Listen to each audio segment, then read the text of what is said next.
Atoms के electronic configuration को पता करने के इस प्रक्रिया में एक बहुत इंपॉर्टेंट रूल है हार्न्स रूल।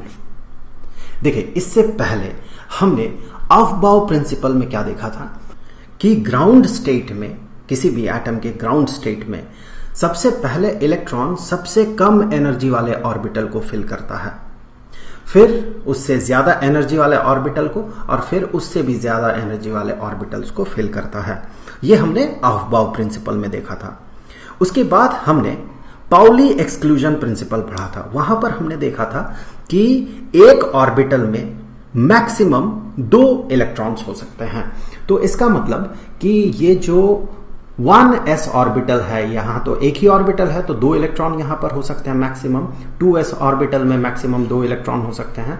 और 2p चूंकि एक सब शेल है, इसमें 3 ऑर्बिटल्स होते हैं, px, py और pz, तो यहां पर 3 into 2 दैट मीन 6 इलेक्ट्रॉन्स हो सकते हैं। उसी तरह से यहां पर 2, यहां पर 6, और d सब शेल में 5 ऑर्बिटल्स होते हैं, 5 ओरिएंटेशन होता है इसका। सो 5 into 2 यहां पर मैक्सिमम 10 इलेक्ट्रॉन्स रह सकता है। तो इसी तरह से f ऑर्बिटल जो है, f सब शेल जो है, इसमें 7 ऑर्बिटल्स होता है, तो मैक्सिमम 14 इलेक्ट्रॉन्स यहां पर हो सकता है। तो ये हमने पाउली एक्सक्लूजन प्रिंसिपल और अफबाउ प्रिंसिपल को मिलाते हुए ये हमने पाया था। लेकिन अब बड़ा सवाल ये आता है कि यहां तो p सबशेल है, मैक्सिमम 6 इलेक्ट्रॉन्स ये रख सकता है।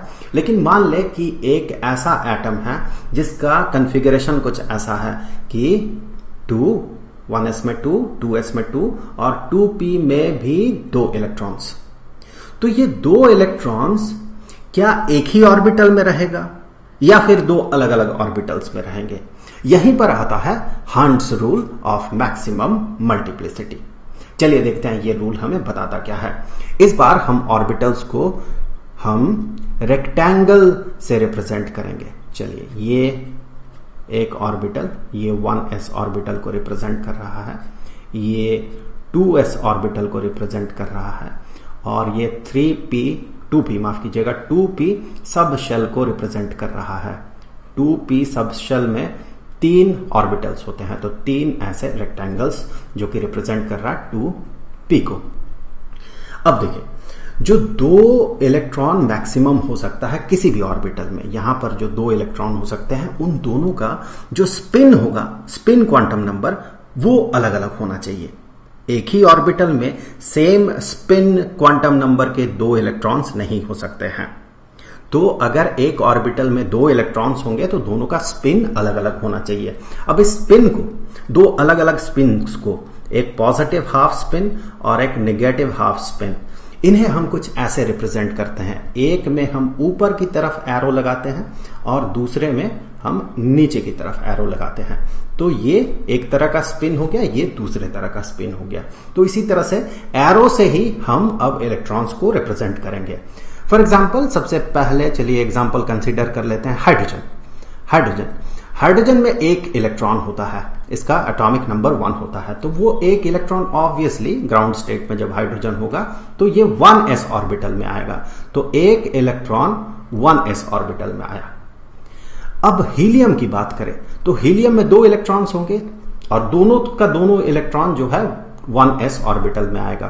तो अब जो इलेक्ट्रॉन आएगा इसका स्पिन उल्टा होगा। उसी तरह से हीलियम के बाद hydrogen, helium, lithium. So lithium में 3 इलेक्ट्रॉन्स होंगे, तो 2 इलेक्ट्रॉन्स 1s में और बचा हुआ एक इलेक्ट्रॉन 2s में, तो ये 2s में आ गया। अब लिथियम के बाद आ जाएगा बेरिलियम में 4 इलेक्ट्रॉन्स होंगे, तो चौथा इलेक्ट्रॉन ऑब्वियसली 2s में ही आएगा और ये यहां पर आएगा। तो 1s में 2 इलेक्ट्रॉन्स और 2s में 2 इलेक्ट्रॉन्स, ये हो गया बेरिलियम। अब आते हैं बेरिलियम के बाद बोरॉन में 5 इलेक्ट्रॉन्स होंगे, तो वो एक्स्ट्रा इलेक्ट्रॉन 2p सब शेल में आएगा। तो चलिए मान लेते हैं यहां पर ये आया। अब ये px में आएगा, py में आएगा, pz में आएगा, ये डिफाइंड नहीं है। वैसे भी आप x, y, z को अलग अलग डिस्टिंग्विश कर नहीं सकते हैं, तीनों का सिर्फ ओरिएंटेशन अलग अलग है। अब किस डायरेक्शन से आप देख रहे हैं, आप अपना कोऑर्डिनेट एक्सिस किस तरह से सेट करते हैं, इस पर डिपेंड करेगा कौन px है, कौन py है, कौन pz है। तीनों में लेकिन कोई डिफरेंस है नहीं। तो ये पहला ऑर्बिटल में आया मान ले। अब बोरॉन के बाद कार्बन, अब आया कार्बन।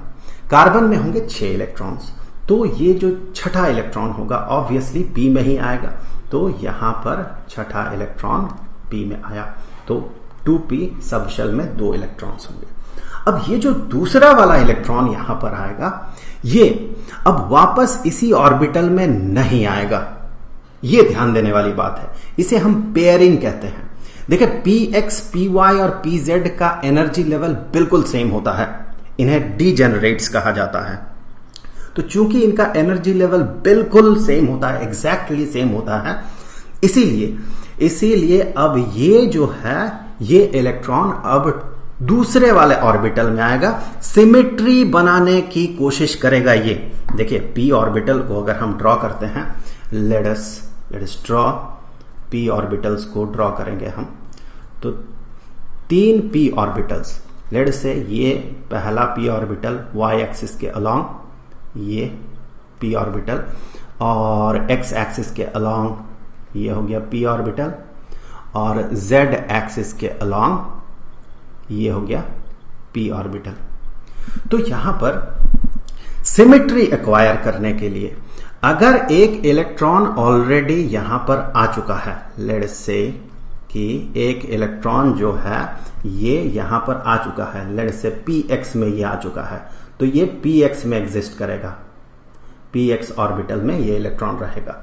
अब अगर वापस से दूसरा इलेक्ट्रॉन भी px में आ जाता है तो ये और ज्यादा अनसिमेट्रिकल हो जाएगा, सिमेट्री टूटेगा।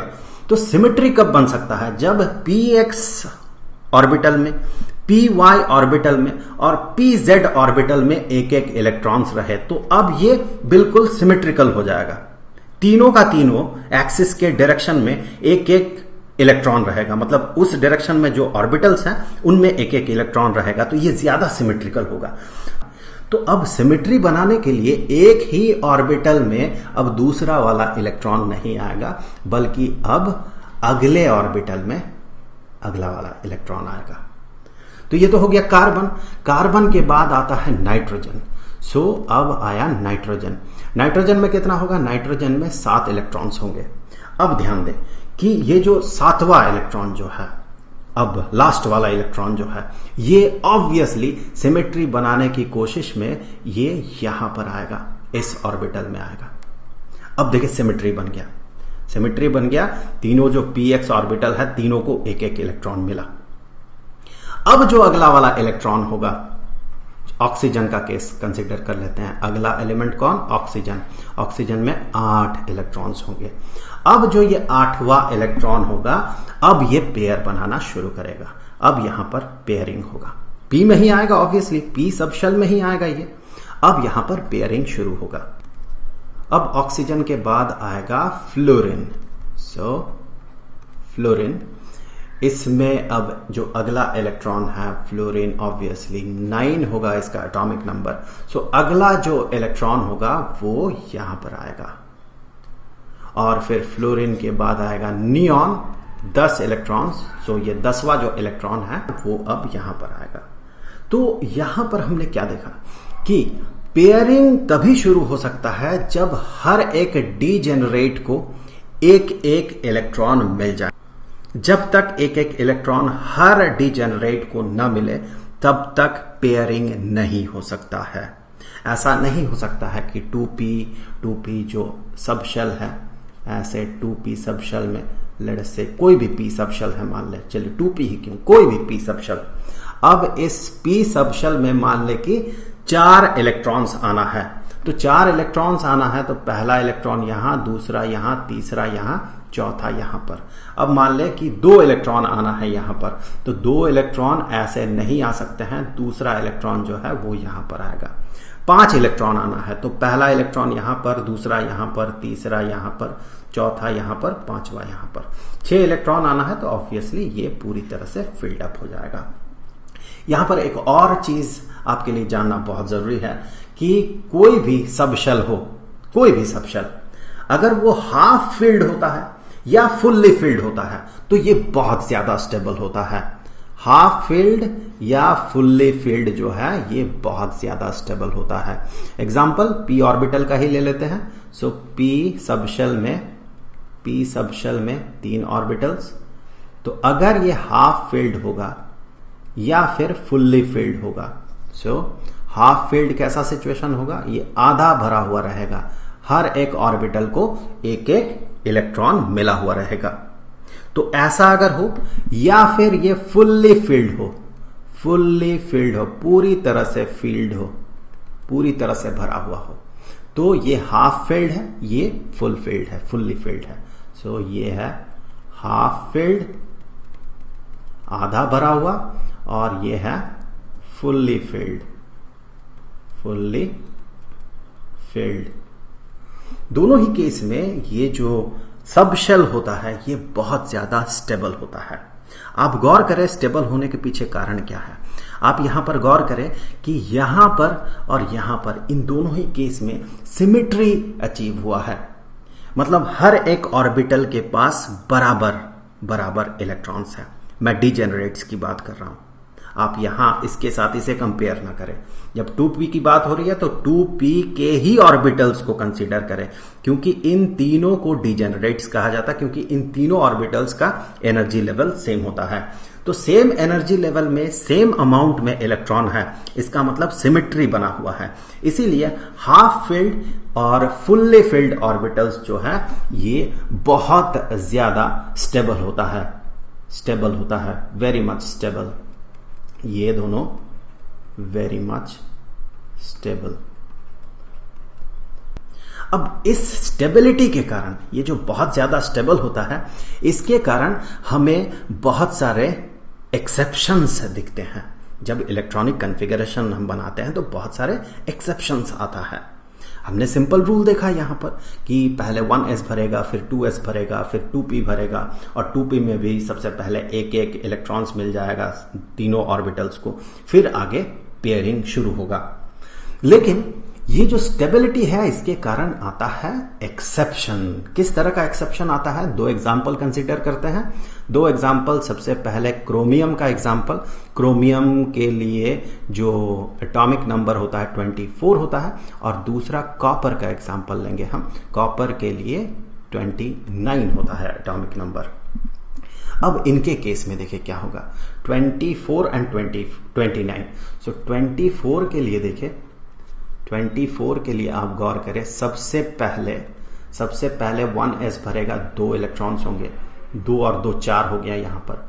p में 6 तो 10 हो गया, फिर ये 12 हो गया, फिर 6 कितना हो गया, 18 हो गया, और फिर यहां पर आएगा 2, 20 हो गया, और फिर यहां पर 3d में 4 आना चाहिए। लेकिन ऐसा नहीं होता है, यहां पर थोड़ा सा चेंज होने वाला है। सिंपली अगर हम इस फिगर से हम इलेक्ट्रॉनिक कॉन्फ़िगरेशन बनाने का कोशिश करें तो हम कहेंगे यहां पर 2 होगा, ऑब्वियसली 3p के बाद 4s भरेगा, 4s मैक्सिमम 2 रख सकता है, तो अब तक हो गया 20, बाकी बचा 4, तो 4 यहां पर आएगा। हमें ऐसा लग सकता है, लेकिन ऐसा नहीं होता है। यहीं पर जो एक्सेप्शन है, यहां पर एक्सेप्शन आता है। क्या होता है चलिए देख लेते हैं। अब हम इलेक्ट्रॉनिक कॉन्फ़िगरेशन इस तरह से बनाएंगे, इस तरह से। चलिए सबसे पहले क्रोमियम के लिए बनाएंगे।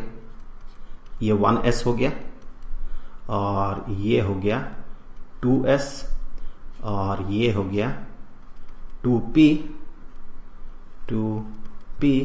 और 2p के बाद कौन भरेगा, 2p के बाद 3s। सो 2p के बाद 3s, 3s के बाद 3p, 3s के बाद 3p। यहां तक तो ठीक है। अब आता है 4s, फिर भरेगा 3d। सो फिर आएगा 3d, d में कितने होंगे, 5 होंगे, 5 ओरिएंटेशन 1 2 3 4 5। सो ये हो गया 3d। शुरुआत तो बहुत ही सिंपल है। सबसे पहले यहां पर आएगा, फिर यहां पर ऐसे भरता हुआ चलेगा, इस तरह से हम भरेंगे, और फिर 3s में 2, और फिर 3p भरेगा इस तरह से, ऐसे फिर 4s, चलिए 4s भर देते हैं, हमने भर दिया 4s। अब देखिए 3D में हमें लग रहा कि 4 इलेक्ट्रॉन्स आएंगे, बिल्कुल आएंगे 4 इलेक्ट्रॉन्स, पहले 1 2 3 4। लेकिन गौर करें कि यहां पर अगर एक इलेक्ट्रॉन आता है तो ये जो सब शेल है ये बहुत ज्यादा स्टेबल हो जाएगा। अब अगर 4s से आप एक इलेक्ट्रॉन निकालते हैं तो भी इसमें स्टेबिलिटी रहेगा ही। 4s तो पूरी तरह से सिमेट्रिकल होता है ना, ये स्फेरिकल होता है, ये स्फेरिकल होता है, चाहे इसमें एक इलेक्ट्रॉन रहे या 2 रहे, सिमेट्री बना हुआ रहेगा। 4s में अगर एक इलेक्ट्रॉन रहे किसी भी s ऑर्बिटल में, एक रहे या 2 रहे, वो स्टेबल ही रहेगा। और अगर एक इलेक्ट्रॉन यहां से निकाल भी दे आप, अगर इसमें एक ही इलेक्ट्रॉन रहता है तो आप सिंपली ये देखें कि ये हाफ फील्ड होगा, तो हाफ फील्ड है इसीलिए भी ये ज्यादा स्टेबल होगा। तो ये जो एक इलेक्ट्रॉन है, ये इलेक्ट्रॉन अगर यहां से निकलता है तो भी ये स्टेबल रहता है। भले ही 4s से 3D जाने में थोड़ा सा एनर्जी चाहिए होगा, लेकिन चूंकि यहां से यहां इलेक्ट्रॉन अगर आ जाए तो सिमेट्री अचीव होगा, सिमेट्री ये अचीव करेगा। और ये चूंकि ज्यादा स्टेबल होता है, इसका स्टेबिलिटी बढ़ जाता है, तो उसके कारण ये इलेक्ट्रॉन जो है 4s से 3D में चला जाएगा और अपना स्टेबिलिटी बढ़ाएगा। हमेशा ग्राउंड स्टेट में एटम ज्यादा से ज्यादा स्टेबल रहने का कोशिश करता है, तो यहां पर स्टेबिलिटी बढ़ाने के लिए 4s से एक इलेक्ट्रॉन 3D में आ जाएगा। तो जो इलेक्ट्रॉनिक कॉन्फ़िगरेशन होगा यहां पर जो चेंज आएगा वो कुछ ऐसा होगा, 4s में 1, 4s में 1 और 3D में 5। देखिए ये हाफ फील्ड हो गया 3D, तो 3D में 5। अब जो अगला इलेक्ट्रॉन आएगा ऑब्वियसली ये 4s, ये जो खाली जगह है इसे भर देगा। अगला इलेक्ट्रॉन की बात कर रहे हैं जहां पर एटॉमिक नंबर 25 होगा। इसी तरह से हम बढ़ते जाएं, फिर 25 के बाद 26 ऑब्वियसली यहां भरेगा, 27 यहां भरेगा, 28 यहां भरेगा और 29 कॉपर के केस में 29 में क्या होगा, यहां भरेगा। और फिर से वही नियम कि देखिए अगर एक इलेक्ट्रॉन यहां पर आ जाता है तो फिर ये बहुत ज्यादा स्टेबल हो जाएगा, तो यहां से फिर वही चीज होगा, यहां से 4s का एक इलेक्ट्रॉन बाहर निकलेगा और ये 3D में चला जाएगा। 4s से निकला और 3D में पहुंच के ये इसे बहुत ज्यादा स्टेबल बना देगा। तो कॉपर के लिए जो इलेक्ट्रॉनिक कॉन्फ़िगरेशन होगा यहां पर ये 10 होगा। और ध्यान दे भले ही 4s 3D से पहले भरे, लेकिन 4s में रहेगा एक इलेक्ट्रॉन कॉपर के केस में और क्रोमियम के केस में, और 3D में अब कॉपर के केस में 10 इलेक्ट्रॉन्स आ जाएंगे। लेकिन इसमें भी और भी बहुत सारे एक्सेप्शंस हैं, आप धीरे धीरे पढ़ते जाएंगे, आप समझते जाएंगे एक्सेप्शंस क्या क्या है। मैं कोशिश करूंगा एक वीडियो बनाने का जिसमें कि जितने भी एक्सेप्शंस हैं हमारे अवेलेबल एलिमेंट्स में, उन सारे एक्सेप्शंस को कवर किया जाए कि कहां पर किस तरह का एक्सेप्शंस आ रहा है। तो फिर इस वीडियो को यही खत्म किया जाए। अब जाते जाते मैं आपको बता दूं कि इस चैप्टर का जो प्लेलिस्ट है उसका लिंक आपको डिस्क्रिप्शन में मिलेगा। तो आई होप कि अगले वीडियो में फिर मुलाकात होगी। तो मिलेंगे आपसे अगले वीडियो में, तब तक के लिए खुश रहें, गुड बाय।